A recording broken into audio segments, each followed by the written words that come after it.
Arqueología bíblica. En busca de la verdad. Capítulo 2.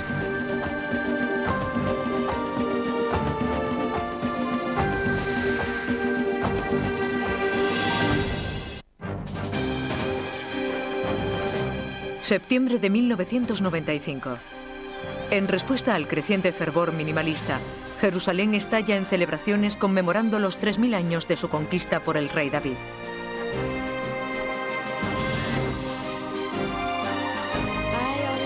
Siempre les digo a mis amigos que el rey David fue como George Washington, Thomas Jefferson y otros padres fundadores en uno.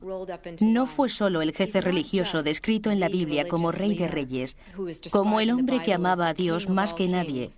También fue el padre fundador del primer Estado israelita. Si eres israelí y vives en la moderna encarnación del Estado israelí, no puedes evitar estremecerte con el recuerdo del rey David.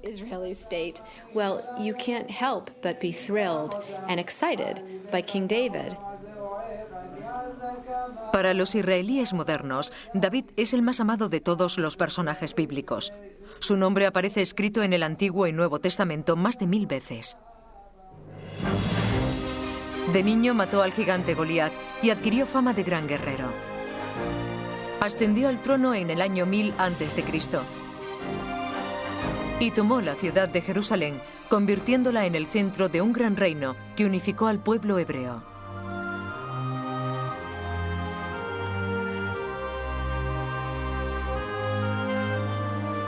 Fue un héroe imperfecto que tropezó repetidas veces hasta encontrar el camino hacia Dios.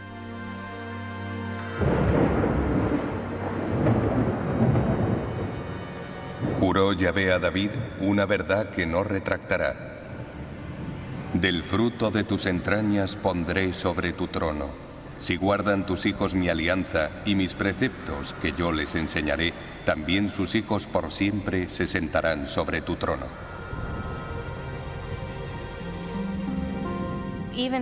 Aún hoy seguimos cantando la canción David Melach Israel, Hay Hay Bit Hayam. Significa David es el rey de Israel, vive y perdura. En estas palabras se puede ver lo imperecedero de su legado. Pero los minimalistas no consideran sagrado este icono cultural. En la actualidad no tenemos más razones para creer en la historicidad de David que en la del rey Arturo. Y quizá menos, porque hay más pruebas arqueológicas de Arturo, aunque la mayoría no son fiables.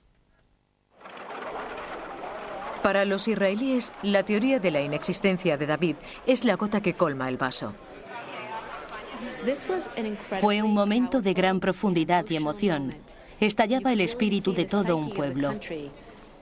Los israelíes alardean de ser laicos y no ven la Biblia como un libro religioso, sino más bien como un relato histórico. Pero aún así se escandalizaron. En todas partes escuchaban sus voces de incredulidad. Todo lo que habían aprendido en la escuela y en los libros, todo lo que habían aprendido a lo largo de su vida, ¿ya no era verdad?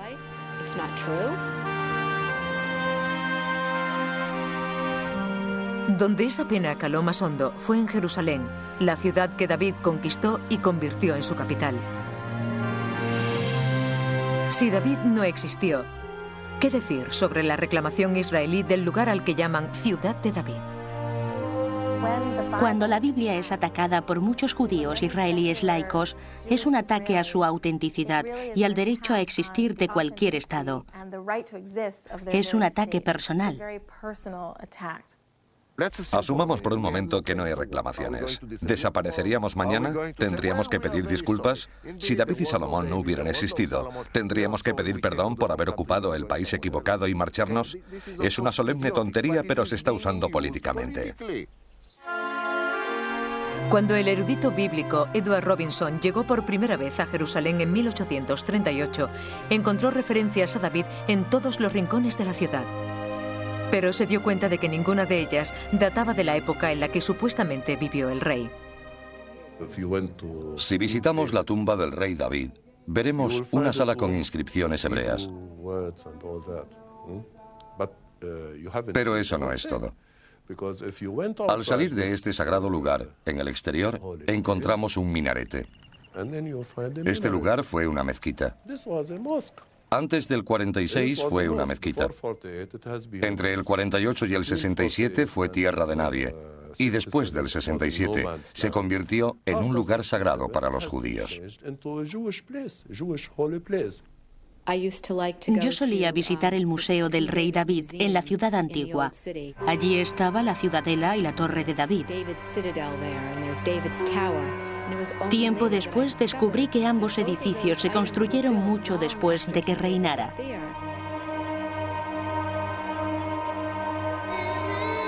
Con los años, grandes arqueólogos buscaron el rastro de David en Jerusalén. Pero se fueron con las manos vacías. La británica Kathleen Kenyon fue una de las grandes arqueólogas de la ciudad de David, en la parte más antigua de Jerusalén. Cuando terminó la excavación, deseó suerte a todo aquel que creyera poder encontrar algo entre aquel montón de rocas. No creo que se puedan encontrar restos de aquel periodo. La ciudad fue destruida y reconstruida innumerables veces. Pero eso no significa que no existiera. Dirán que no hay rastro del Jerusalén de David porque fue destruido. Pero hay pruebas de periodos anteriores. Este argumento no vale.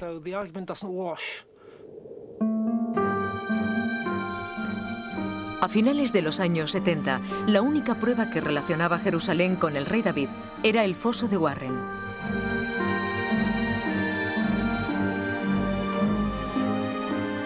Descubierto por el arqueólogo Charles Warren en 1867, se creía que el antiguo sistema acuífero era el sinor o túnel que usó el rey David para entrar en Jerusalén y tomar la ciudad.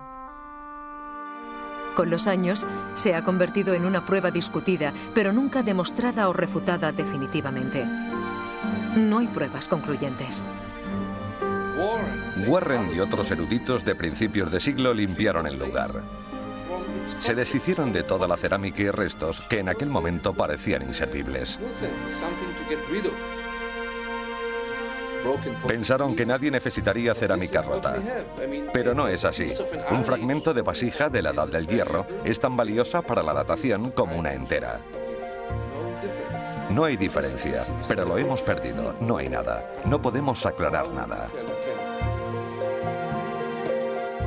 En los años 80, varios espeleólogos estudiaron el foso de Warren en un nuevo intento por probar la teoría. Una hazaña repetida después por el arqueólogo Ronnie Reich y el editor Herschel Chance. Teníamos una escala por la que bajamos los tres. Cuando entramos en el foso y llegamos al fondo, vimos que nunca pudo usarse para extraer agua.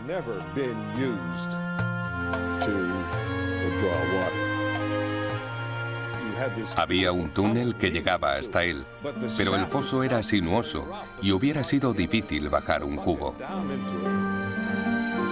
Pero si no se usó para extraer agua, ¿qué era el foso de Warren? Un geólogo que hizo un estudio detallado del foso llegó a la conclusión de que era un fenómeno geológico natural. Es piedra caliza diluida por el agua, pero no hay nada artificial. Chance y Reich concluyeron que hubiera sido imposible subir las irregulares paredes del foso de Warren sin ayuda del moderno equipo de escalada.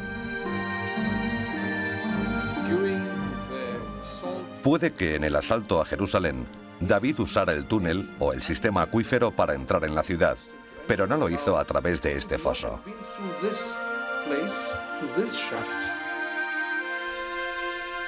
Pero aunque rebatió la teoría sobre la invasión de David, Ronnie Reich propuso otra en su lugar.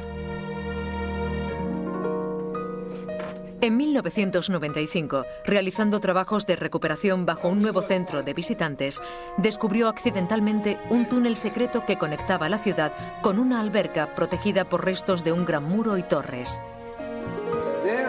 En el fondo está el canal que alimenta esa alberca. El agua surge del manantial que está ahí abajo. Y este es un ramal del túnel principal que nutre al estanque. Rodeando el foso de Warren, este nuevo túnel proporcionaría un acceso seguro y fácil a los habitantes del antiguo Jerusalén para llegar a su valioso suministro de agua. En estas torres se guarecían los soldados que protegían el agua, el estanque, la entrada inferior al sistema subterráneo. En el caso de que la ciudad fuera sitiada, podrían haber llegado hasta el agua por medio del túnel. No les habría entorpecido nadie desde fuera.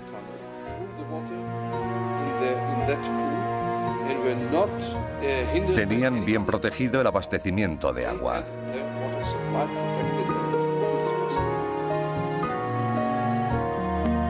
Entre las ruinas, Reich descubrió numerosos fragmentos de cerámica que le permitieron datar el lugar entre el año 2000 y el 1550 a.C., siglos antes del reinado del rey David. Esta datación tuvo enormes implicaciones. Los que quieran ver aquí la conquista de David, como se ilustra en la Biblia, pueden hacerlo a través del sistema acuífero y nuestros descubrimientos. Todavía existe la posibilidad de que Joab, el general de David, entrara en Jerusalén a través del túnel, del foso de agua. Sería mucho más sencillo de lo que pensamos y sin utilizar el foso de Warren. Para los defensores de la Biblia, representa una victoria en su lucha por demostrar la existencia de David. Y para los israelíes, son pruebas que demuestran su derecho sobre Jerusalén, la ciudad de David. Están desesperados por encontrar pruebas de la existencia de David. Porque la presencia de David conllevaría muchas otras cosas.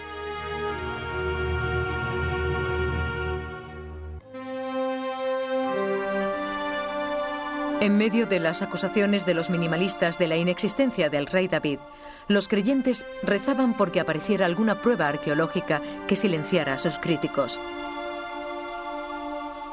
Sus súplicas tuvieron respuesta en 1993, en un lugar insólito, Tel el-Kadi. El lugar donde 100 años antes, Edward Robinson identificó correctamente la ciudad bíblica de Dan. Situada al norte de Israel, Tel Dan es la excavación más antigua del país. El arqueólogo Abraham Biran, de 91 años, trabajaba allí desde 1966, pero no estaba preparado para el asombroso objeto que descubriría después de 27 años de esfuerzo.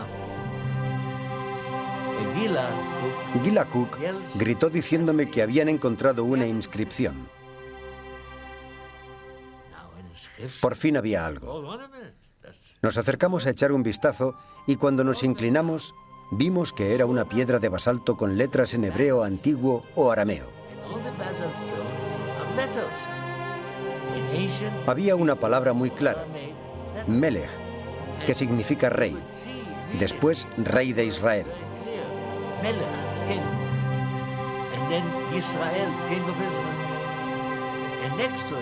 Y junto a ella, Casa de David. El entusiasmo fue generalizado. Tras un análisis detallado, Biran concluyó que la piedra era una inscripción de victoria. Alababa a un desconocido gobernador arameo que contaba con un rey de la casa de David entre sus conquistas. La datación de esta inscripción, por la caligrafía y por la estratigrafía, es del siglo IX.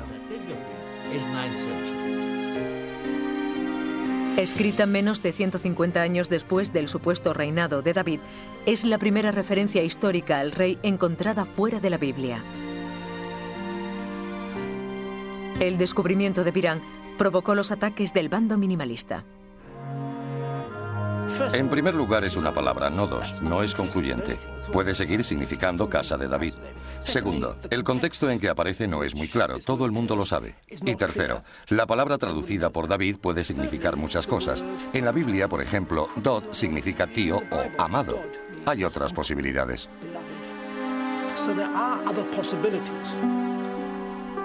Algunos críticos incluso afirman que podría ser una falsificación. No pudo ser falsificada. Ningún falsificador moderno tiene los conocimientos para hacer una inscripción así. Y si lo hubieran hecho, no la habrían colocado ante un humilde director de excavaciones como Abraham Virán. La hubieran vendido por millones de dólares. Los mejores eruditos del mundo la consideran auténtica, solo es falsa para los revisionistas. En la cima de la controversia, el eminente paleólogo francés André Lemaire anunció haber encontrado una segunda mención a David en otra fuente: la estela de Mecha. En 1999 apareció una tercera inscripción con el nombre de David en la pared de una tumba egipcia en Karnak. Aunque esta última referencia estaba basada en una interpretación especulativa, los defensores de la Biblia afirman que 3 inscripciones son suficientes pruebas para demostrar la existencia de la casa de David.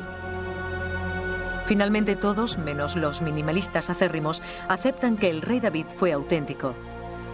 Pero algunos continúan discutiendo la influencia que le otorga la Biblia. Aunque el tema no es decisivo, mantengo que el resultado actual de las pruebas sugiere que David no tuvo un imperio y puede que ni siquiera hubiera una Jerusalén. Tal vez solo fueran unas cuantas tiendas sobre una colina. ¿Y qué? ¿Qué significa eso? ¿El tamaño es importante? Sabemos que no es así. El tamaño no es importante. ¿Qué ocurriría si dentro de 3000 años alguien se pregunta quién fue el Papa? ¿Qué gobernó? ¿Un pequeño barrio de Roma? Luego no fue una figura importante, pero eso no afecta. No importa saber si el rey David gobernó un reino de pequeño tamaño. A nadie le importa. La cuestión es cómo le veía la gente. Cientos de años después, los reyes se identificaban con él. Todos estaban relacionados con la casa de David. Eso es lo importante.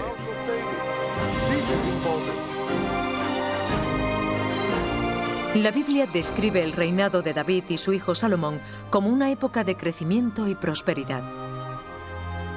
Aunque David convirtió a Jerusalén en la capital del imperio israelita, fue Salomón el que construyó el primer templo para albergar el Arca de la Alianza con los 10 mandamientos. Si David fue el corazón de Jerusalén, Salomón fue su alma.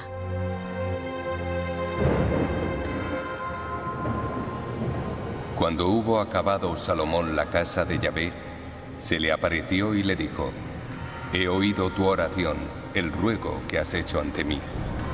He santificado esa casa que has edificado para poner en ella mi nombre para siempre, y en ella estarán siempre mis ojos y mi corazón.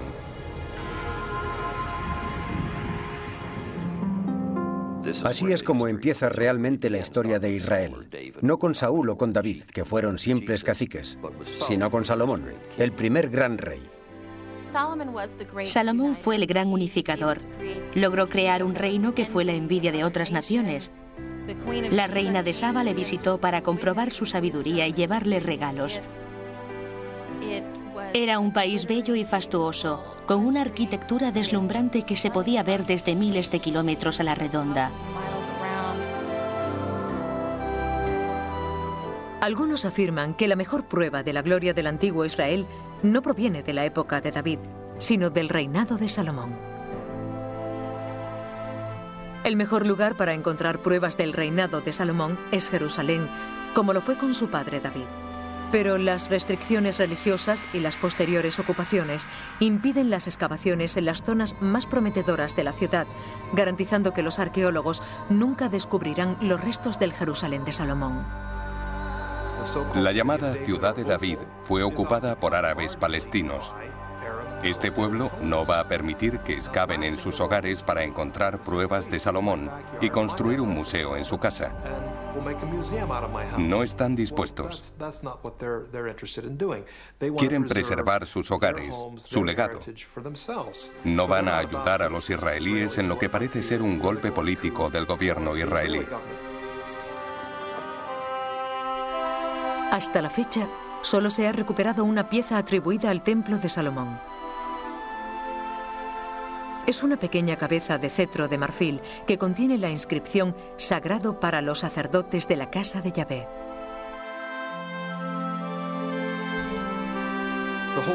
La zona del templo, que hoy alberga importantes monumentos para la fe musulmana, no está al alcance de los arqueólogos.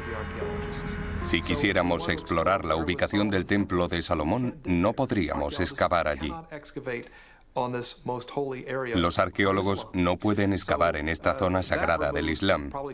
Eso nos deja sin el 50% del Jerusalén de la época de Salomón. Es inaccesible.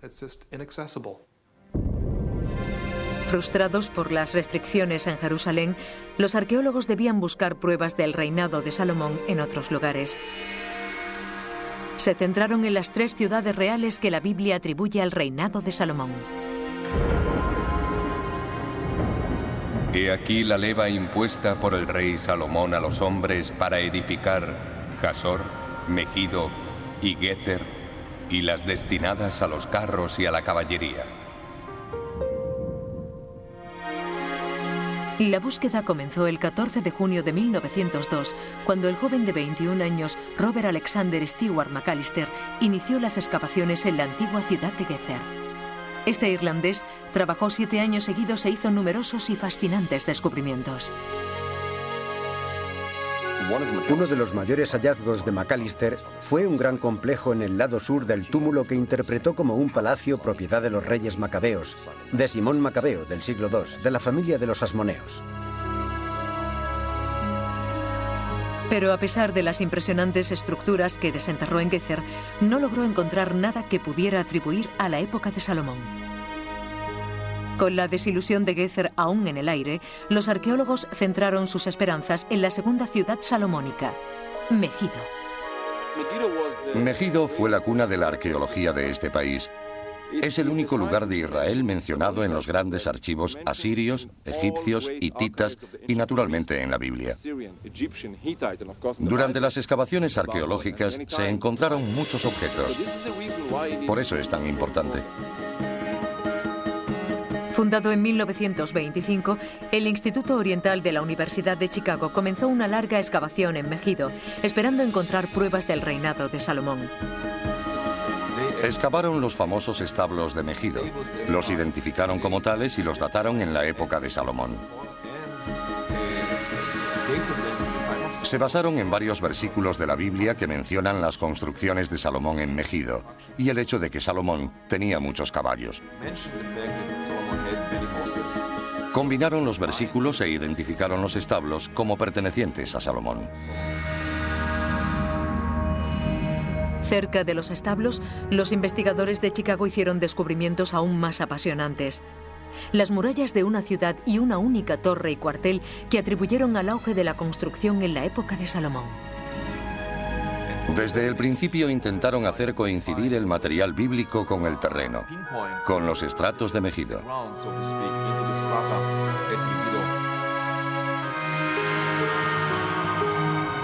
Con gran anticipación, la atención se centró en la última ciudad del apogeo bíblico de Salomón, Jasor.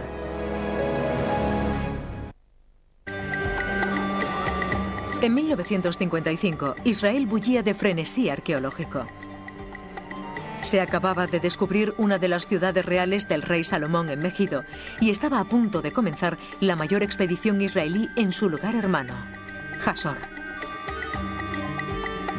El rey de Jasor es llamado en la Biblia el rey de Canaán, lo que significa que era el rey de esta ciudad. Pero él o la ciudad eran tan importantes que se le consideraba rey de todo el país, el rey de Canaán, como si fuera el París o el Londres de ahora, una joya de lugar.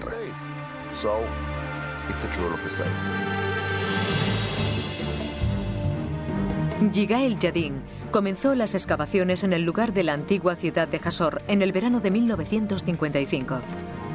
Esperando encontrar ruinas del reinado de Salomón, Yadin se sorprendió cuando desenterró la muralla de una ciudad similar a la encontrada en Megido. Cuando los excavadores llegaron al final de la muralla, Yadin trazó un contorno en el suelo basándose en la puerta de Megido y pidió a sus hombres que excavaran allí. Para su sorpresa, la puerta apareció exactamente donde Yadin la había marcado. Conocí el tamaño de la puerta de Megido y estaba convencido de que la de Jasor tendría que ser igual. Se limitó a trazar una silueta y a ordenar a sus excavadores que trabajaran.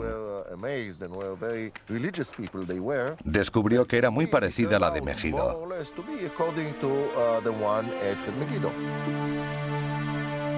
Advirtiendo su particular arquitectura, Yadin etiquetó las estructuras gemelas de Jasor y Megido como las puertas de las 6 cámaras. La abundante cerámica encontrada en Jasor animó a Yadin a fechar la puerta de Jasor en el siglo X a.C., el reinado bíblico de Salomón.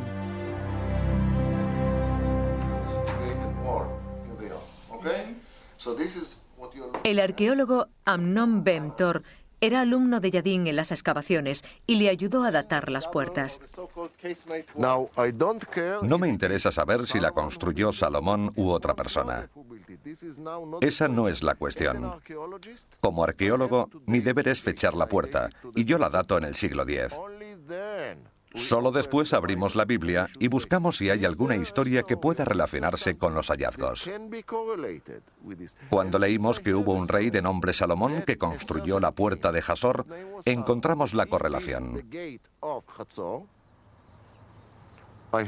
Los que no lo creen son los que ahora tienen que aportar pruebas.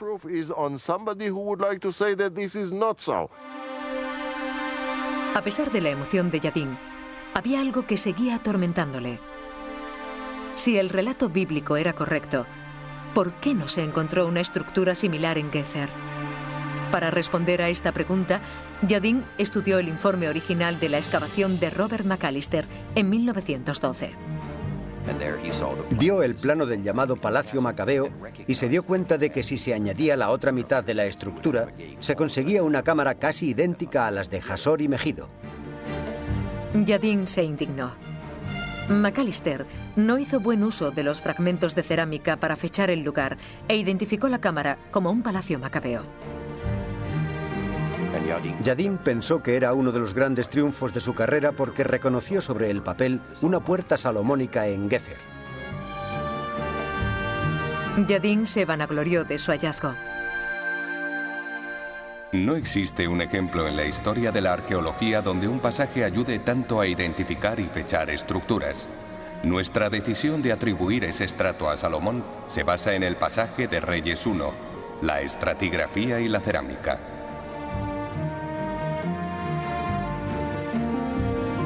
La comunidad arqueológica confió tanto en las conclusiones de Yadin que aceptaron las 3 ciudades como ciudades tipo. La cerámica encontrada cerca de las puertas salomónicas se convirtió en el estándar del siglo X a.C., con el que se podían comparar y fechar otros lugares. Pero en 1994 comenzaron a surgir inquietantes preguntas sobre los resultados de Yadin, alimentados por una serie de artículos escritos por Israel Finkelstein, describiendo su trabajo en Megido. Cuando llegamos a Megido no íbamos con ideas preconcebidas. Queríamos ver las cosas en vivo. Pero cuando empecé a revisar la cerámica, la estratigrafía y los estudios que se habían hecho antes de nosotros, pensé que había algo equivocado. Vamos a visitar el puntal de la teoría salomónica. Esta es la famosa puerta de Megido, similar a las de Gezer y Jasor.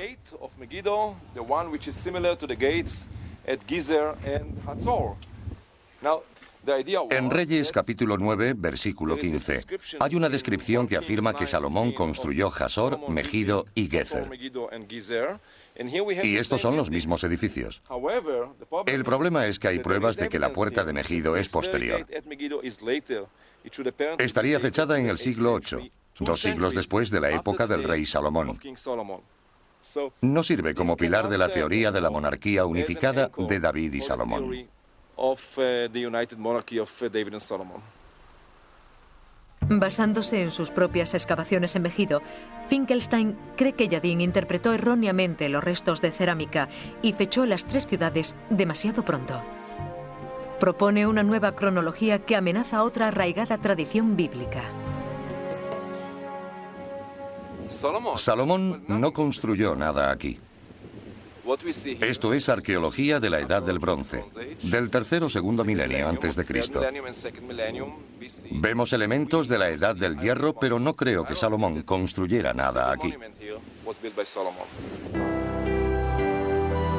Si la rectificación de Finkelstein es cierta, el gran constructor de Gezer, Jasor y Megido no fue Salomón, sino una de las figuras más odiadas de la Biblia, el rey Ahab. Ahab, hijo de Omri, hizo el mal a los ojos de Yahvé más que todos cuantos le habían precedido. Tomó por mujer a Jezabel y se prosternó ante Baal, haciendo más que cuantos le precedieron para provocar la ira de Yahvé, Dios de Israel.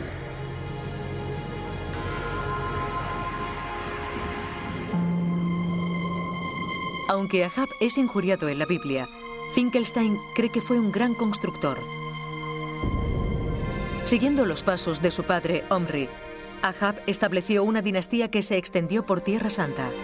Un hecho que, según Finkelstein, se confirma con la arquitectura de Megido.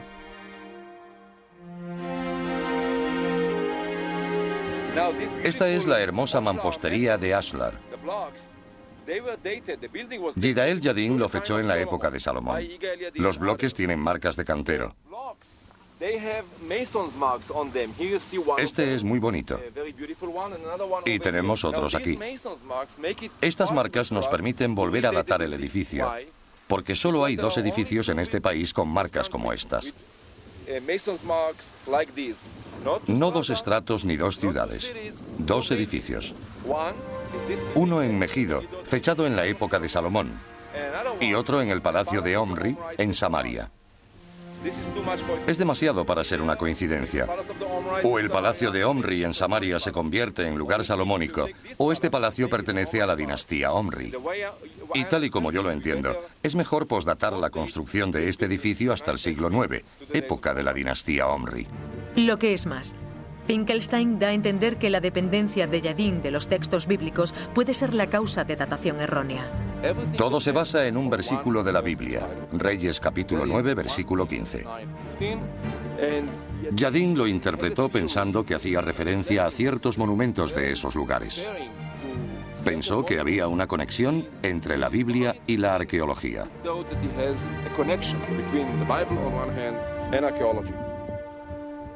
Pero no podemos usar este versículo como base de la reconstrucción de la historia bíblica y la arqueología.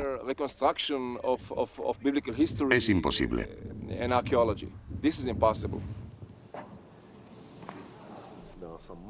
El arqueólogo Anon Ben Tor dirige ahora la excavación de Jasor y defiende el trabajo de su mentor de los ataques revisionistas. No lo fechamos con la Biblia, sino con la cerámica y la estratigrafía. Después lo relacionamos con la Biblia. Teníamos una puerta del siglo X que coincidía con el texto bíblico. Fue así y no al revés. ¿Notan la diferencia? Hoy en día, Yadin es considerado un fundamentalista que interpretaba la Biblia de forma literal. Yo no lo creo. Pienso que descubrió esas puertas y le impresionó la semejanza con la mención de la Biblia. Como arqueólogo, pongo la mano en el fuego. Esta puerta es del siglo X. Salomón o no, no es mi problema. Es el suyo. No hablo de Gezer ni de Megido. Yo no he excavado allí. Solo puedo confrontar los resultados, y creo que también son del siglo X, pero en mi opinión es un debate abierto. Sin embargo, para otros, el caso no está cerrado. Finkelstein sigue una cronología inferior que resta de 50 a 100 años. Pero ningún otro arqueólogo importante defiende esas fechas. Está solo. Es posible que Finkelstein tenga razón y otras autoridades en la materia estén equivocadas, pero no es probable. La mayoría de nosotros creemos que no hay pruebas de la cronología de Finkelstein y creemos que será refutada antes de 5 años. No solo por las pruebas del carbono 14, sino también por una mejor comprensión de la cerámica.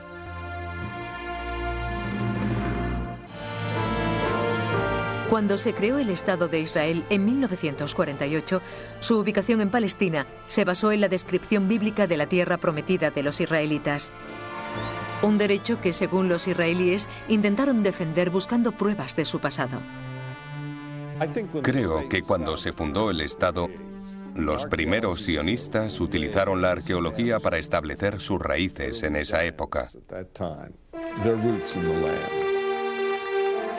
Para ellos era muy importante demostrar que siempre estuvieron allí y que tenían un glorioso pasado.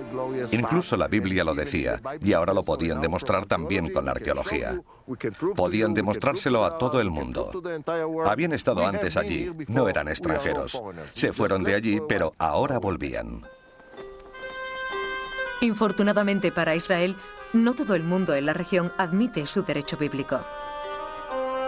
El establecimiento del Estado judío expulsó a muchos árabes palestinos de sus tierras.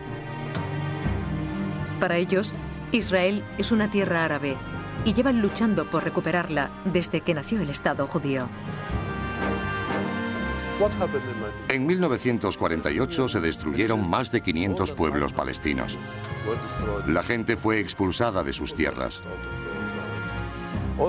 Los nombres de las ciudades palestinas, que fueron nombres árabes antes del 48, fueron sistemáticamente sustituidos por nombres hebreos para dar la impresión de que era un país judío o hebreo.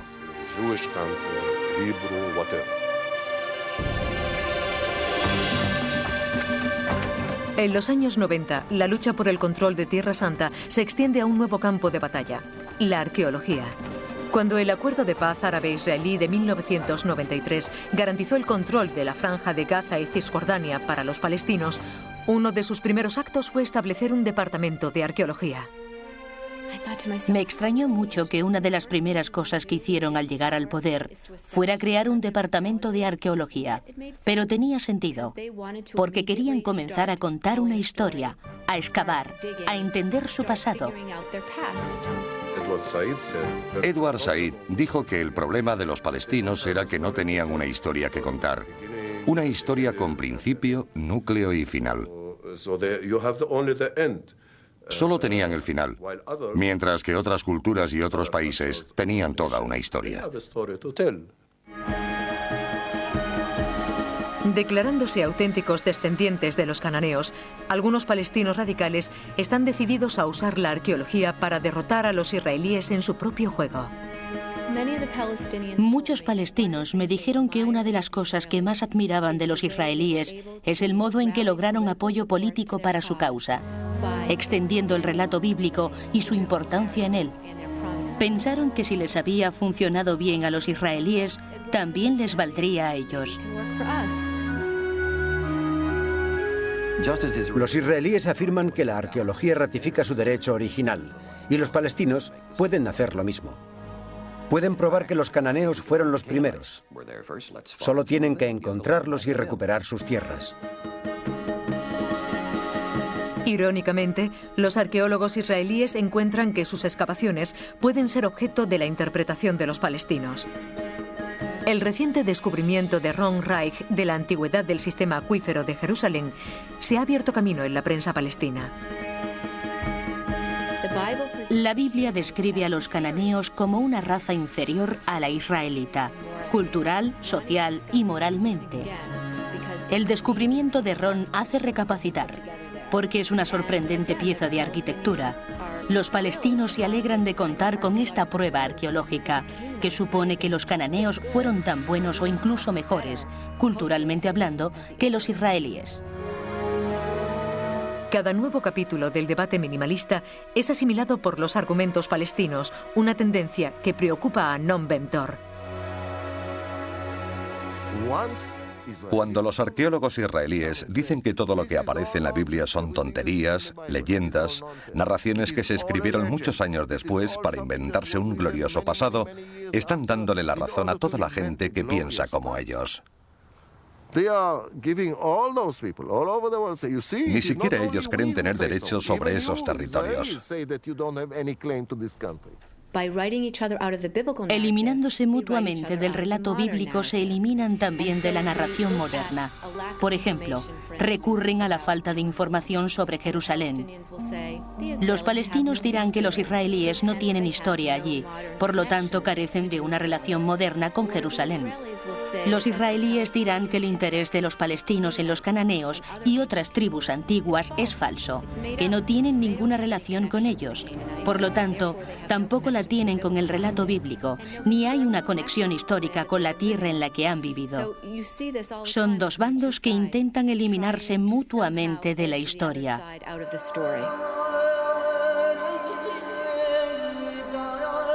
Esta lucha se hace más evidente en el monte del Templo de Jerusalén. Los judíos creen que fue el emplazamiento del templo del rey Salomón. Y la tradición musulmana sostiene que Mahoma ascendió a los cielos desde su cumbre.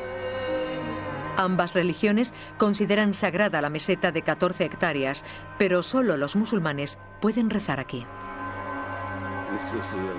Nunca se ha excavado en esta zona. Es muy susceptible. El lugar más sagrado del judaísmo y muy sagrado también para el Islam, pero está siendo destruido arqueológicamente. En 1999, el Fondo Religioso Musulmán responsable del monte comenzó a excavar en los confines del complejo. Funcionarios islámicos informaron de simples restauraciones, pero los israelíes sospechaban. El trabajo no era supervisado por un arqueólogo como exige la ley, y cada noche ruidosos camiones vaciaban escombros en un vertedero del desierto. ¿Podrían estar destruyendo objetos valiosos del monte del templo judío? Examinamos el vertedero y encontramos un valioso material arqueológico. Si está relacionado con el templo de Salomón es otra cuestión que no pretendo responder. Pero gente que ha ido al vertedero ha encontrado una gran cornisa y objetos de cerámica. El mayor miedo de los israelíes es que estén destruyendo pruebas que demuestren una presencia judía histórica en el monte del Templo de Jerusalén. A muchos israelíes les resulta difícil no tener miedo. Los negociadores palestinos continúan exigiendo la devolución de objetos descubiertos en la tierra que ahora controlan, incluyendo los famosos manuscritos del Mar Muerto. Los objetos se están convirtiendo en la nueva moneda de cambio de la enconada lucha por el control de Oriente Próximo. No acapara tanta atención como algunos de los grandes debates políticos, pero está ahí. También se cuestiona si los turistas israelíes tendrán acceso a estos lugares tan importantes para sus creencias religiosas. Pero la arqueología no va a desaparecer. Siempre estará en el centro del debate entre israelíes y palestinos. Para arqueólogos de todo el mundo, es una posibilidad que no les hace ninguna gracia. Llevo 30 años intentando mantener alejada la política de Oriente Próximo de la arqueología porque es una combinación explosiva. Es una cuestión política, pero esa no es la finalidad de la arqueología. Sería muy triste que el Estado judío, el nuevo Israel, tuviera que depender de la arqueología bíblica.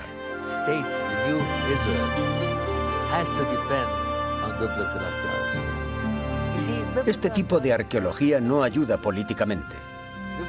Solo proporciona pruebas físicas de cosas que, en mi opinión, no hay duda de que existieron.